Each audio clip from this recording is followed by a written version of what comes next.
L'or brille comme jamais et encore plus aujourd'hui avec cette démission du Premier ministre Sébastien Lecornu. Le métal précieux qui est autour quasiment des 3 950 $ l'once.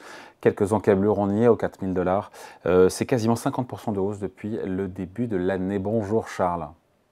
Bonjour David, bonjour à tous. Charles Sana, fondateur du site Insolentiae. Bon, hier soir, quand on s'est parlé, je vous ai dit, il faut qu'on parle, on va parler de l'or. Je ne savais pas évidemment la dissolution, mais pas la dissolution, pardon, mais la démission du Premier ministre. Ce qui est sûr, c'est que, avant de rentrer dans le détail, c'est une année absolument dingue. C'est l'un des investissements les plus rentables de l'année, et dans l'histoire de l'or d'ailleurs. Jamais depuis 1979, le métal jaune a connu une année aussi favorable.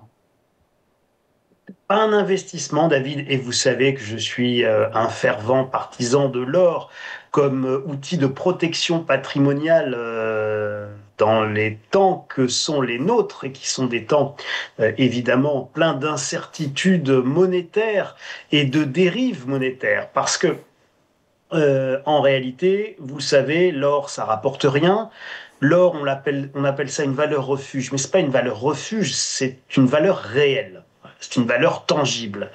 Et donc, c'est sa capacité à être une valeur réelle, à être une monnaie par elle-même, à être une réserve de valeur, qui fait qu'évidemment, quand les gouvernements, quand les autorités monétaires font des bêtises, ou à défaut de bêtises, sont contraintes par les événements de mener des politiques monétaires qui vont amener à l'érosion de la valeur de la monnaie, bien évidemment, l'or va avoir cette vertu exceptionnelle de conserver la valeur.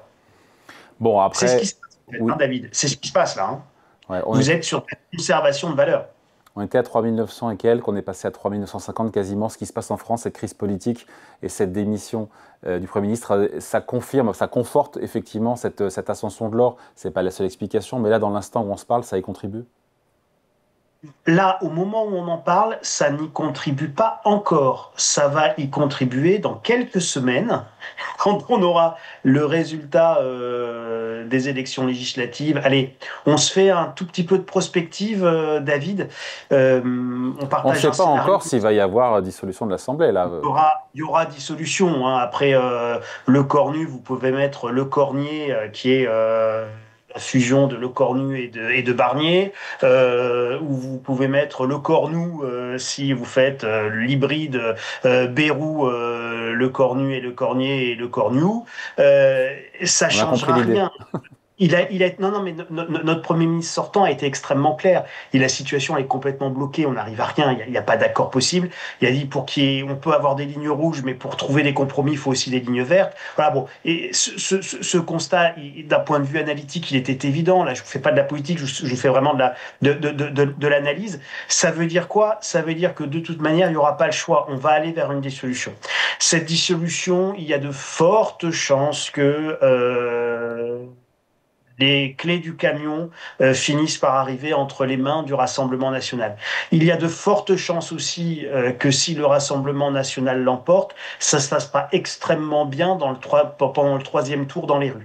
Donc, nous allons certainement rentrer dans une période de stress pour la zone euro et pour notre monnaie commune, l'euro.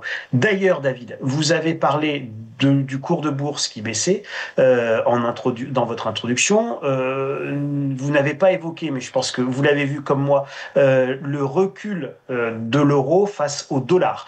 Et ça, vous avez parlé aussi du spread avec l'Allemagne, mais le recul de l'euro face au dollar aujourd'hui, ça, par contre, c'est lié directement à ce qui vient de se passer en France. Et la France a le potentiel, évidemment, puisque nous sommes la deuxième économie de la zone euro et que nous sommes systémiques pour la zone euro, de créer un stress significatif pour la zone euro et donc sur le marché d'échange et donc, in fine, avoir évidemment un effet important sur l'or avec une décorrélation dans une période de stress qui sera très forte entre les cours de l'or d'ailleurs à Londres et les cours au COMEX et les cours cotés de l'or coté et les cours de l'or physique dans notre propre pays puisqu'il y aura très vraisemblablement une ruée sur l'or physique comme nous avions pu le voir au pire moment des craintes concernant la pérennité de l'euro à l'été 2011. Les 50% de hausse, Charles, si on regarde la big picture, les 50% de hausse acquises depuis le début de l'année, encore une fois, pour que ça monte, pardon, mais il faut qu'il y ait des acheteurs, qui achètent à ce niveau-là avec un cours qui est aussi élevé? Encore une fois, l'or a doublé de valeur, de cours en 18 mois. Les banques centrales, David, vous vous rendez compte, les banques centrales à ce niveau-là continuent à acheter de l'or. Elles ont rajouté 15 tonnes au mois d'août. C'est important hein, d'aller chercher 15 tonnes sur le marché. C'est surtout un signal que ça envoie. Vous avez beaucoup de banques centrales des pays de l'Est qui ont acheté de l'or et qui ont rajouté de l'or. Par exemple, la Bulgarie, elle a rajouté 2 tonnes. La République tchèque, elle a rajouté 2 tonnes. Mais à la place de quoi? C'était en arbitrage dans leur portefeuille. Enfin, je veux dire, C'est l'augmentation des réserves des banques centrales et elles sont toutes en train d'augmenter leurs réserves d'or. C'est assez logique. Alors, il y a juste la Russie, bon, la Chine achète de l'or de manière constante. Le seul pays qui est perdu, je crois, 2 tonnes, non, c'est 3 tonnes. C'est 3 tonnes de moins pour la Russie au mois d'août. Bon, ben ça, on voit bien, la Russie finance sa guerre en Ukraine et donc elle est obligée d'utiliser l'or dans certaines transactions internationales, lui permettant de ne pas se faire attraper avec l'utilisation des flux en dollars. Donc c'est toute cette nouvelle géopolitique qui est en train de se mettre en place, hein, ce que moi j'ai appelé le Yalta 2.0. Et n'oubliez pas que le partage du monde, le Yalta 1, s'était accompagné de la conférence de Bretton Woods et d'un nouveau système monétaire. Et bien là, vous assistez aux prémices de la même chose. Vous avez une nouvelle partition du monde qui est en train de se jouer. Et à l'issue quand l'accord sera trouvé sur cette nouvelle partition du monde, eh bien vous aurez un Bretton Woods 2.0 qui sera une refonte du système monétaire qui est le nôtre actuellement et qui est hérité de Bretton Woods 1. C'est la Deuxième Guerre mondiale, hein, donc c'est très vieux. Ouais. Charles, en septembre, puisqu'on parle des banques centrales, j'ai regardé le chiffre, elles détenaient collectivement environ 27% des réserves mondiales totales en or. Un, qu'est-ce que ça traduit? Et deux, si elles continuent d'augmenter leurs réserves d'or, c'est-à-dire que la tendance sur le métal jaune pourrait persister ou c'est pas suffisant, malgré ces hauts niveaux atteints, encore une fois. Qui a envie d'acheter un truc dont le cours a doublé en 18 mois, hein? On va alors demander ça à tous les détenteurs du Bitcoin, hein, ou à ceux qui achetaient des bulbes de tulipes, ou qui achetaient des dot-com, ou qui achètent du Nvidia encore aujourd'hui. Donc il y a une bulle sur l'or à vous écouter. Non, il y a pas une bulle sur l'or. Vous avez des mouvements haussiers qui peuvent être plus ou moins importants, qui peuvent plus ou moins s'expliquer, qui peuvent être plus ou moins rationnels. Aujourd'hui, vous n'avez pas votre gardienne d'immeuble, votre boulangère ou votre voisin de palier qui vient vous expliquer que il faut acheter de l'or, que l'or c'est génial et qui sera encore plus riche en or demain. Donc, si vous voulez, l'or aujourd'hui reste relativement peu finalement demandé. Alors, vous avez une augmentation des flux d'achat par les banques centrales. Vous avez également une augmentation des flux acheteurs sur tout ce qui est ETF, en hausse de 5,5% au mois d'août 2025 également. Donc, vous avez vraiment, avec plus de 400 milliards de collectés, donc vous avez vraiment des flux qui sont clairement acheteurs. Vous avez surtout des fondamentaux économiques qui accompagnent ces flux acheteurs. Vous avez une géopolitique incertaine. Vous avez un shutdown aux États-Unis qui peut menacer de se transformer en crise politique extrêmement forte à n'importe quel moment. Donc à vous écouter, finalement tout concourt à ce que l'or progresse. Toujours. Mais c'est extrêmement logique. Je vous l'ai pas encore mentionné, mais vous avez le point pivot atteint par la Fed et donc la baisse des taux d'intérêt. Donc nous allons vers des politiques monétaires plus accommodantes. Donc pourquoi c'est bon pour l'or? Il faut expliquer pour ceux qui nous regardent. Pourquoi c'est bon pour l'or que les taux d'intérêt de la Fed soient plus bas? Déjà, l'or ne rapporte rien, puis c'est une opération économique qui rapporte. Donc, plus les taux d'intérêt sont faibles, moins le manque à gagner à détenir de l'or est important. Ça, c'est le premier effet qui se coule. Mais le deuxième effet qui se coule, c'est que quand les taux d'intérêt sont faibles, eh bien évidemment, ça on va dire, ça pousse à de la création monétaire, et cette création monétaire, elle amène de l'inflation. Et l'inflation vient faire perdre de la valeur à chaque unité monétaire, et donc vous vous retrouvez avec l'or qui sert encore une fois, d'étalon de valeur et d'actifs permettant de conserver et de porter de la valeur dans le temps, donc de vous protéger de l'inflation et de la dévalorisation des monnaies. Donc vous avez vraiment des flux positifs très importants. Et celui qui va arriver à très court terme, et les trois plus forts à très court terme, c'est la géopolitique, David, puisque rien n'est réglé en Ukraine, rien n'est réglé au Proche-Orient.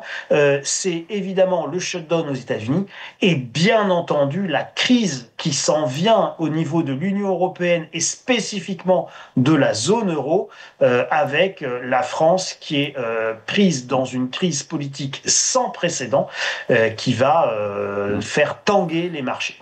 Les 4000 dollars l'once, on y est, on y sera peut-être demain, après-demain, mais ça y est, on y est quasiment. La plupart des banques nous disaient 4000 dollars, il y a quelques mois, on y sera éventuellement en 2026. Est-ce que malgré tout, tout ça ne s'accélère pas trop vite, cette ascension du métal jaune? Ce qui s'accélère, c'est l'actualité, David. Ce qui s'accélère, ce sont les événements. Ce qui s'accélère, c'est un Premier ministre qui nomme hier son gouvernement et qui, 13 heures après, dit au fait, oups, on s'est trompé, les gars, finalement, on démissionne tous.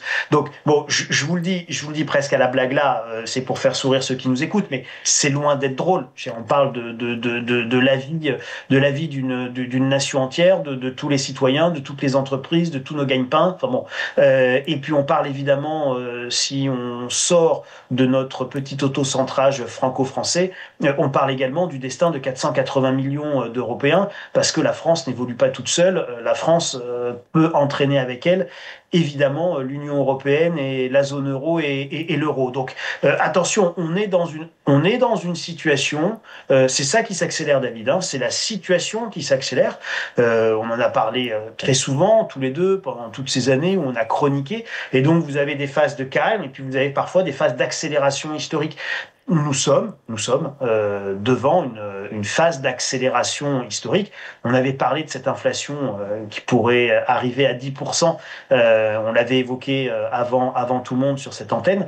Je vous dis attention, là on va rentrer dans une situation extrêmement compliquée, et c'est une situation d'une grande complexité, d'une possible grande violence qui va toucher au cœur même de la stabilité de la zone euro. Donc c'est ça qui va catalyser l'or dans les prochaines semaines. Goldman Sachs, ils aiment bien avancer des chiffres. Ils parlaient il y a quelques semaines d'un or à 5000 dollars. Ça ne montera pas non plus jusqu'au ciel, bien sûr. Leur explication, c'est de dire, nous estimons que si 1% du marché américain des bons du trésor détenus par le secteur privé était transféré vers l'or, le prix de l'or augmenterait à près de 5000 dollars. On en pense quoi ? Alors, on en pense, vous avez dit, ça monte pas jusqu'au ciel. Ben, si, David, ça monte jusqu'au ciel. L'or peut monter jusqu'au ciel, contrairement à toutes les autres valeurs, y compris les bulbes de tulipes. Et c'est pour ça que les bulles sur l'or, c'est à ne jamais comparer avec toutes les autres bulles. Et je vais vous prendre juste un exemple. C'est la valeur de l'once d'or pendant la République de Weimar. C'était 88 000 milliards. 88 000 milliards, je laisse ceux qui nous écoutent essayer d'écrire le chiffre, 88 000 milliards de marques, l'once d'or. Évidemment, ça montait jusqu'au ciel.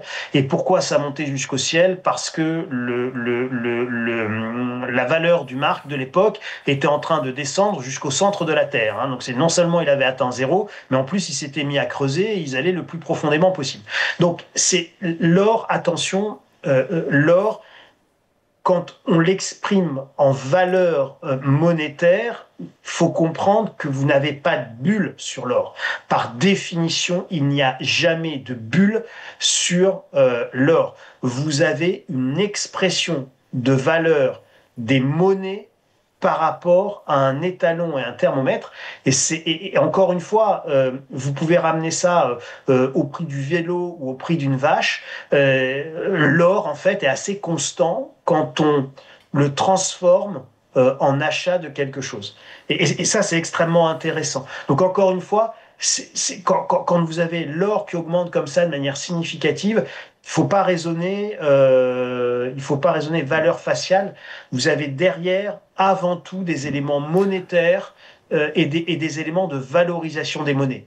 Ouais, après, l'or, ça reste, on ne s'en rend pas compte là, mais historiquement, ça a la volatilité des actions. Donc, on est en phase ascensionnelle. On pourrait imaginer, on ne le voit pas très bien à court terme, pourquoi Ecobor, ça puisse se retourner aussi. Alors vous aurez un retournement, David, hein, vous aurez un retournement. La dernière fois qu'on a eu un retournement, 2012-2013, l'or a perdu pas loin de 50% de sa valeur par rapport au point haut. Il est resté bas plusieurs années, hein, il est resté bien plus bas que son point haut atteint à l'été 2011, donc juillet-août 2011. L'or atteint son plus haut historique avec 2000 euros l'once à ce moment-là.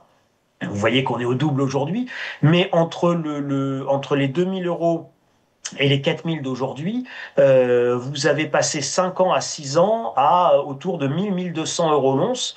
Et pour ceux qui avaient acheté pour du court terme, pas pour des raisons fondamentales, c'était évidemment une situation patrimoniale qui pouvait être un petit peu inconfortable. Nous allons certainement connaître exactement la même chose. Alors on peut aller sur un excès haussier lié à des inquiétudes spécifiques, comme je vous l'ai dit, shutdown aux États-Unis, inquiétude sur la pérennité de la zone euro avec une crise en France extrêmement forte. On peut monter à 5000, on peut même monter à 6000 $ l'once. Hein. C'est quelque chose qu'on peut voir sur des inquiétudes extrêmement fortes d'explosion de la zone euro dans les 3 mois qui viennent. C'est quelque chose qu'on peut voir, David. Néanmoins, si Christine Lagarde fait comme Mario Draghi, qu'elle fait tout ce qu'il faut, et croyez-la, ce sera nécessaire, whatever it takes. Ça changera la donne, évidemment. Bon, ça changera la donne et bien entendu, ça ramènera le calme. Et donc derrière cet excès haussier, eh bien vous aurez une correction baissière importante. Et là, vous pouvez perdre sur des niveaux tels qu'ils sont aujourd'hui 1000 euros, 2000 euros de manière extrêmement rapide. Allez, merci beaucoup. Explication et point de vue. Signé Charles Sana, fondateur du site Insolencia. Merci Charles et bonne semaine. Merci David. Bonne édition. Salut.